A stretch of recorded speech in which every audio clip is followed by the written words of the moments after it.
When you think of the great plays of Shakespeare, Macbeth is often in the top 5. But why? What makes that story of a man's fall from greatness to villainy so impactful, even today? Or put another way, what makes a great hero to villain arc? That's what I want to explore in this episode. Welcome to another episode of Just in Time Worlds with your host, Marie Mullaney.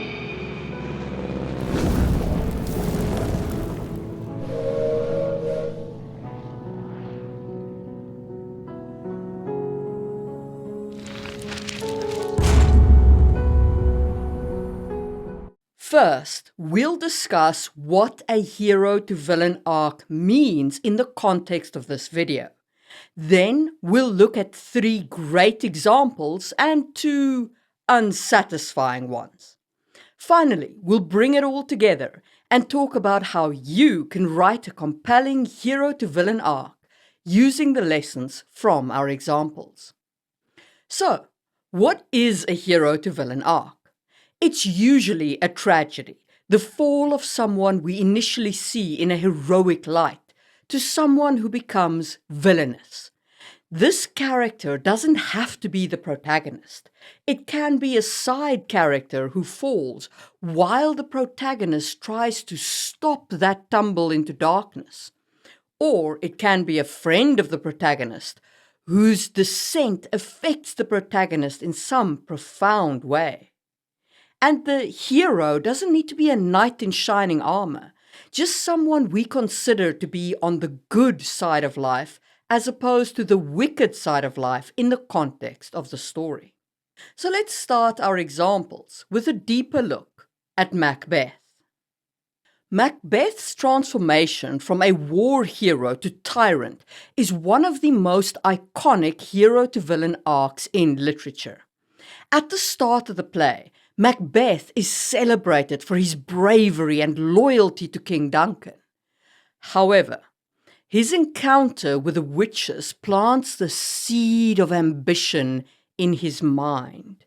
They prophesy that he will become the King of Scotland, and this prophecy ignites a burning desire in him to seize power regardless of the cost. External influences play a pretty crucial role in Macbeth's descent. His wife, Lady Macbeth, becomes an instrumental force in this fall, urging him to act on his ambition. She questions his manhood and his resolve, pushing him to murder King Duncan. This external pressure, combined with his own unchecked ambition, sets Macbeth on a path of moral decay. And it's not just a single event that turns him into a villain. It's a series of increasingly heinous acts that he commits over his quest for power. After Duncan's murder, Macbeth becomes paranoid, leading him to commit further atrocities, like the murder of Banquo and the massacre of the Macduff family. The role of prophecy in Macbeth's fall is particularly significant. The witch's predictions tap into his deepest desire, his most fatal flaw, and he allows these foretellings to dictate his actions, becoming a self-fulfilling prophecy. So rather than letting fate take its course, Macbeth tries to control and force his fate, which ultimately is his undoing, with his tragic fall of ambition becoming the catalyst of his downfall. The themes in Macbeth serve as a powerful cautionary tale. The play warns of the dangers of letting ambition master you.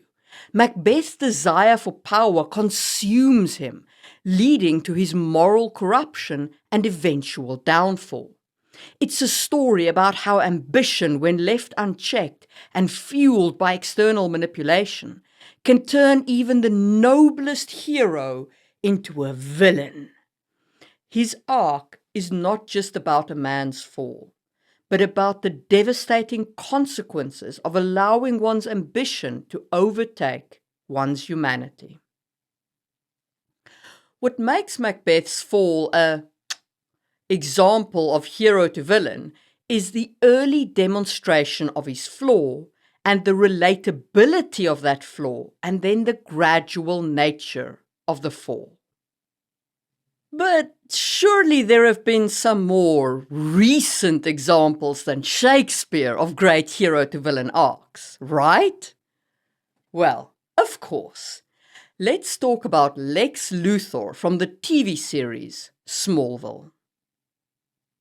Lex Luthor's arc in Smallville is a masterclass in gradual character development and the fall from hero to villain. The TV series spans several seasons, and it takes that time to depict his transformation from Clark Kent's friend into his greatest adversary.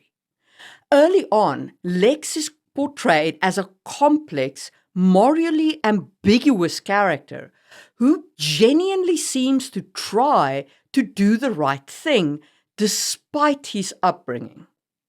His friendship with Clark shows his potential for good, and there's this sense that he could perhaps choose a different path, even though we know as viewers it's not going to happen. This is a prequel.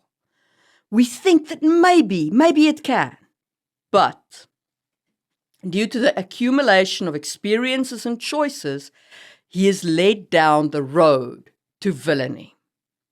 And a significant factor in Lex's fall is his tumultuous relationship with his own father, Lionel Luthor. Lionel is a ruthless businessman whose manipulation and high expectations place immense pressure on Lex. And this strained father-son relationship shapes Lex's worldview, instilling in him a deep-seated need for power and control, and the need to prove himself.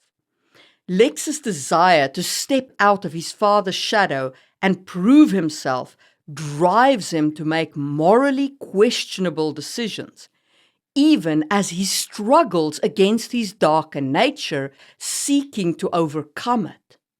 And speaking of fathers, another key element in Lex's descent is the distrust he faces from Jonathan Kent, Clark Kent's father.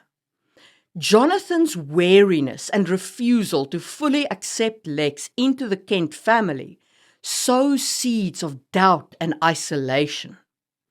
While the Kents are the symbol of the moral high ground in the story, their reluctance, or at least Jonathan's reluctance, to embrace Lex unconditionally contributes to Lex's sense of being an outsider. This dynamic raises a really intriguing question with the viewer. Could Lex's fall have been prevented if he had been shown more trust and acceptance? This aspect of Lex's story not only serves as a cautionary tale about the monsters we might inadvertently create, but it also gives the fall a poignancy. Lex undoubtedly had his flaw. He had ambition. He had a propensity for manipulation. He wanted to control the world. He wanted to know things he perhaps shouldn't. But still, the question lingers in the viewer's mind if he might have taken a different path given the right support. And that hint of doubt adds a layer to the tragedy of his arc, suggesting that his turn to villainy wasn't inevitable, but rather the result of a series of interactions and decisions that pushed him further and further away from the light. Lex Luthor's gradual shift from hero to villain makes his character arc extremely compelling, one of the best in the entire Smallville 10-season franchise. And it is a reminder that the journey to villainy can be complex, influenced by both internal flaws and external circumstances, and it underscores the importance of understanding and empathy in shaping a person's destiny. The excellence of Lex's arc in Smallville could fill a whole character analysis all by itself. But the primary lesson for me is, once again, take your time. And secondly, sow doubt in the mind of your audience. Did the hero really have to fall? Was it inevitable? Or could the action of other heroes have saved him? It makes the arc all the more poignant for that hint of doubt that maybe, just maybe, if Jonathan had embraced Lex, he could have been saved from his fall to darkness. But maybe not, because Lionel, Lex's father, was an absolute piece of work. And Lionel certainly contributed enormously to Lex's fall, though not as much as our third example of hero to villain, the fall of William Graham from Hannibal, the TV show.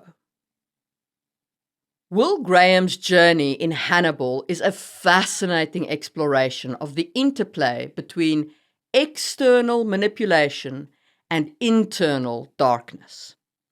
From the outset, Will is depicted as a man with a unique ability to empathize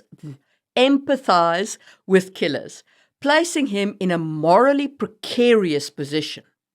This talent becomes both his greatest strength and his most dangerous vulnerability, especially under the influence of Hannibal Lecter. Hannibal's manipulation is central to Will's descent into moral ambiguity and eventual decay. Hannibal, a master of psychological manipulation, recognizes the darkness within Will and methodically nurtures it.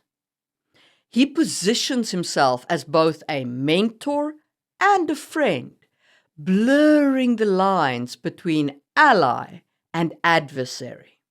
And by exploiting Will's empathy and his fascination with the human mind's darkest corners, Hannibal gradually draws Will into a world where the boundaries between good and evil are increasingly unclear, and he erodes Will's sense of right.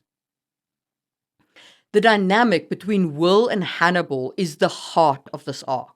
Will's fall is not a straightforward plunge into villainy. It's a complex dance where he both resists and embraces his darker nature. At times, Will actively fights against Hannibal's influence, striving to hold on to his sense of good and evil, onto his moral compass. At other times, he seems to surrender to his inner demons, finding a disturbing allure in the very acts he's supposed to condemn. This push and pull create a layered and compelling journey, making it difficult to categorize Will purely as a hero or a villain. This arc is an amazing balance of external and internal influences and turmoil. While Hannibal plays a significant role in guiding Will down the path to hell with tiny little steps, it is Will's own impulses and his fascination with darkness that makes his transformation believable. The flaws are there to exploit. The show doesn't portray Will as an innocent victim, but rather as a man wrestling with the shadows within himself. And catalyzed by Hannibal's provocations, he loses that battle. For me, the lesson lies in how to build a mentor. If someone is going to drag the hero down, the relationship between hero and evil mentor or anti-mentor must be as intense and fraught as any other relationship you write. Okay, so that's our 3 great examples, and thumbs up if you enjoyed them.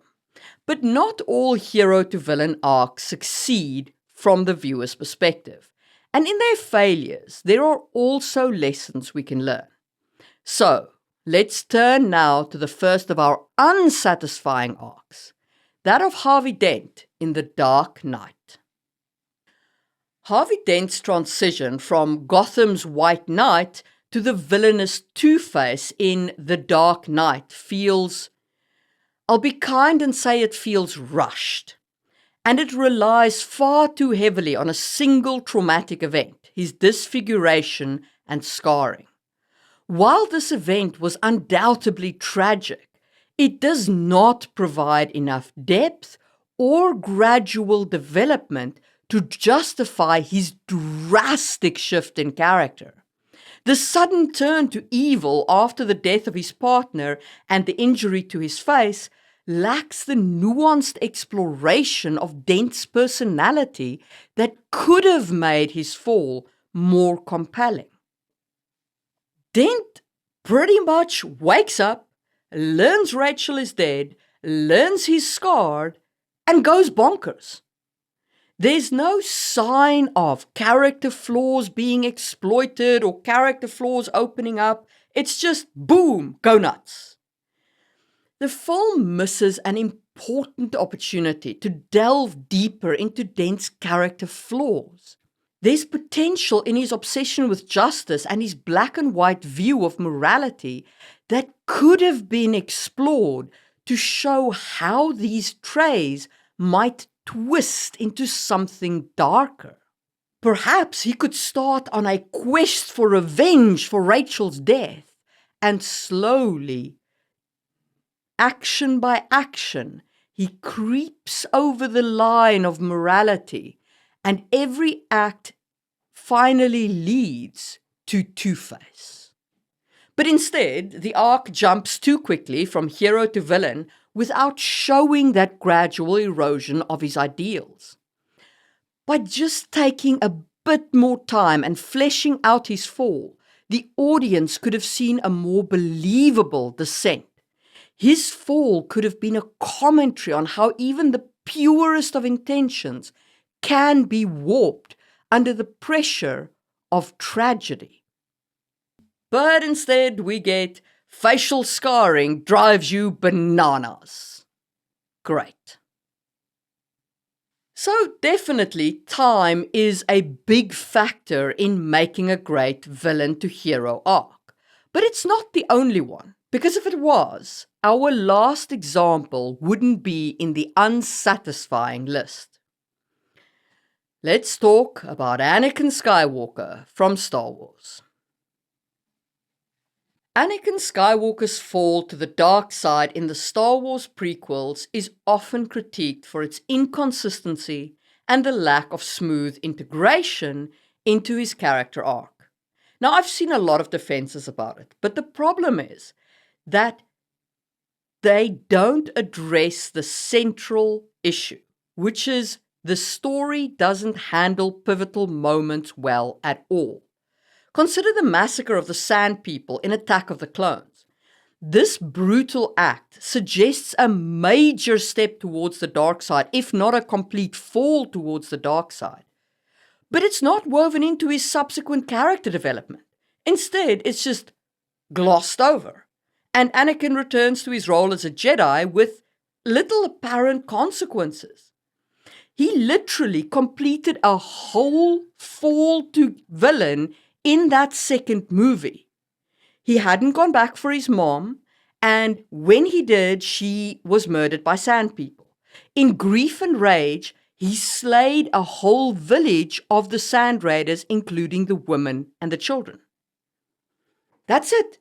That is a fall to the dark side. But no.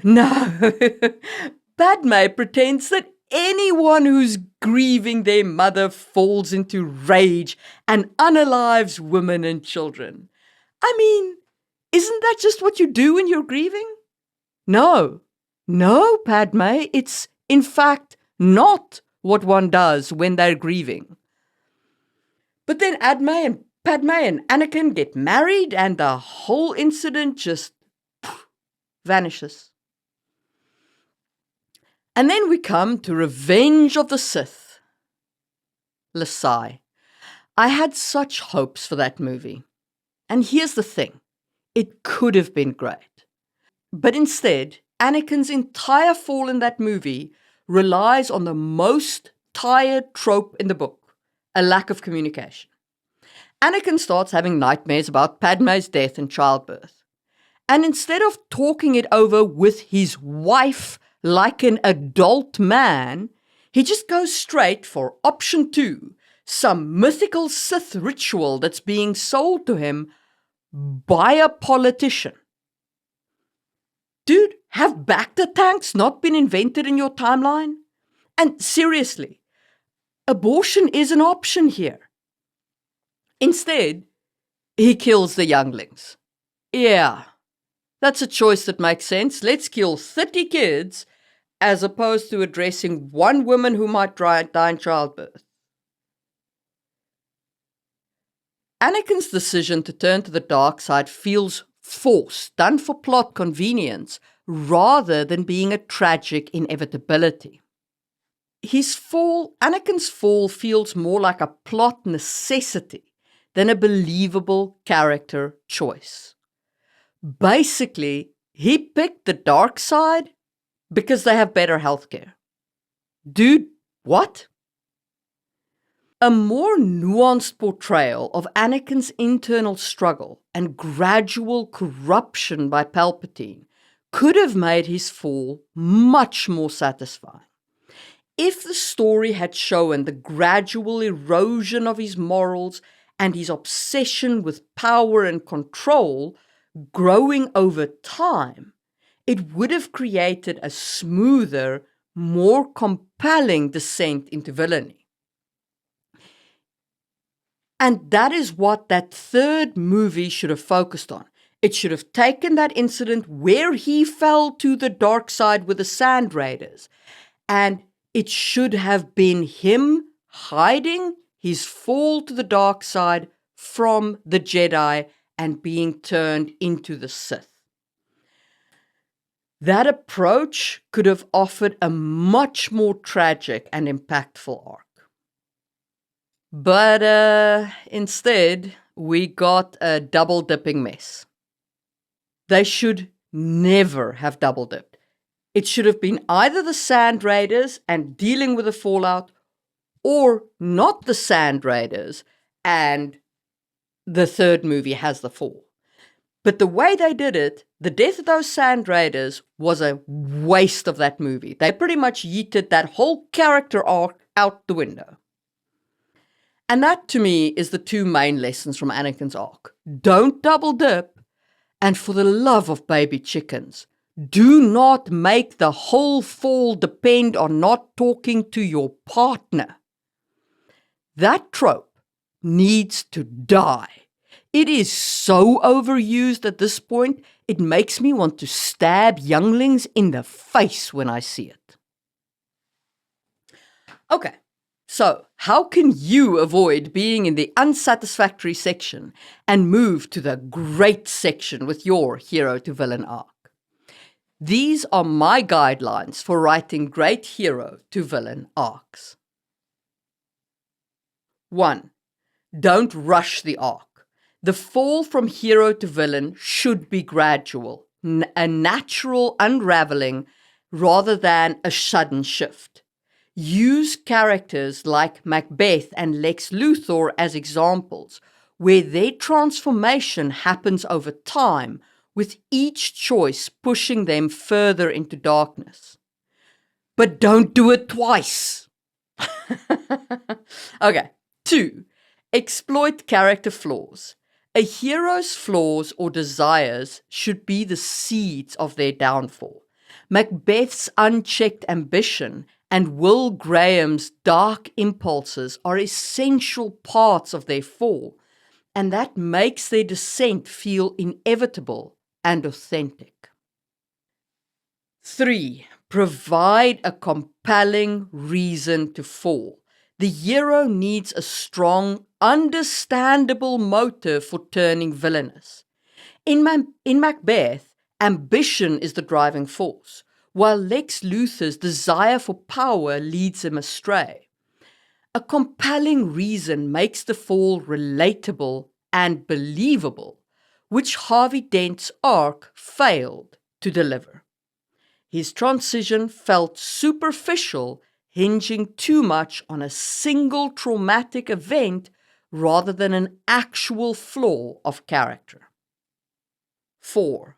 Avoid communication gaps as the sole reason for the fall. One of the most frustrating reasons for a hero's fall or any other plot device is when it hinges on a simple miscommunication. Anakin Skywalker's downfall in Revenge of the Sith relies on him failing to open his freaking mouth and talk to his wife. This makes his choice to turn to the dark side feel forced. A satisfying hero-to-villain arc needs much more than a failure to open your mouth and let words fall out. 5. Craft a cunning opponent, if applicable. When another character influences the hero's descent, they need to be a worthy adversary, like Hannibal is to Will Graham. Hannibal's manipulation is masterful, playing on Will's vulnerabilities in a believable and strategic way. A cunning opponent elevates the complexity of the fall and ensures that the descent feels earned. By keeping these guidelines in mind, you can craft a hero-to-villain arc that feels both tragic and satisfying, leaving your audience questioning the inevitability of the fall and mourning for the hero they once knew. What do you think? What are your most satisfying hero-to-villain arcs? What's your least satisfying? Let me know in the comments below. If you like what I do here, you want to support the channel financially, you can join the channel here on YouTube, and for the price of a cup of coffee a month, you can enjoy all kinds of cool perks like member-only live streams and shoutouts, like this one to Aya, Tiffany, Patricio, and Dylan of the Build It in Wood level, and Lupix, Katie, and Tony of the Build It in Stone level. However, don't feel obligated to support the channel financially. You can also show your support just by watching another video. Since you enjoyed this video, maybe check out my video on how to create a thieves guild in fantasy worlds. And I will see you soon for another episode from Just in Time Worlds, where we build what we need, when we need it.